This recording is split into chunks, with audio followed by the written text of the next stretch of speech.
Nabal era um homem muito rico. A riqueza de Nabal vinha das muitas ovelhas e cabras que possuía. No entanto, Nabal não era nem um pouco generoso. Pelo contrário, era ruim e insensato. Abigail, por outro lado, era inteligente e bonita.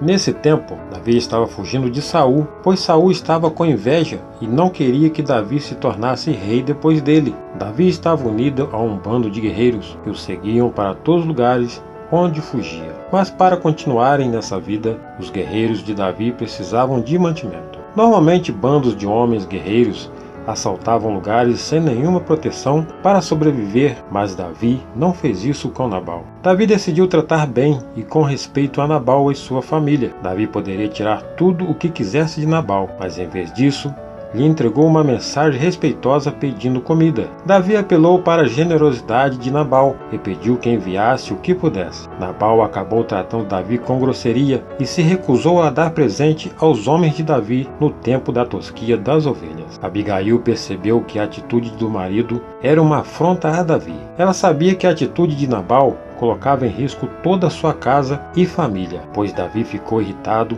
e planejava se vingar. Davi, indignado, deu ordem aos seus homens que cada um passassem a espada e subissem até onde estava Nabal, cerca de 400 no total. Uns 200 ficaram com a bagagem. Um dos servos de Nabal correu e contou o acontecido a Abigail, implorando para que ela intercedesse ao marido pelo povo e tentasse mudar aquele pensamento egoísta sobre Davi, pois todos tinham medo de dirigir a palavra a Nabal. Então restava o apelo de Abigail para resolver toda aquela situação. Então Abigail se apressou, tomou 200 pães, 2 odres de vinho, 5 ovelhas guisadas, 5 medidas de trigo tostados, 100 cachos de passas, 200 pastas de figos passados, e os pôs sobre o jumento. Em seguida disse aos seus servos para irem à frente em direção ao povo de Davi, que ela seguiria atrás. Ela não contou nada a seu marido Nabal. De forma muito prudente e totalmente corajosa, Abigail reverteu toda aquela situação,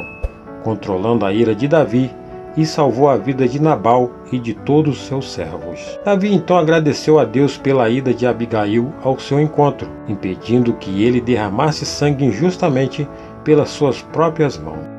Depois de voltar para casa, Abigail viu que Nabal estava bêbado. Então esperou o dia seguinte para contar a Nabal o que havia ocorrido. Então, aterrorizado, ele sofreu um ataque quando compreendeu que escapou da morte por pouco. Esse ataque o deixou paralisado como uma pedra. Entretanto, passando-se quase 10 dias, o Senhor feriu a Nabal e ele veio a morrer. Ao saber da morte de Nabal, Davi agradeceu. Davi agradeceu a Deus por tê-lo impedido de praticar o mal e também por ter feito com que a maldade de Nabal caísse sobre sua própria cabeça.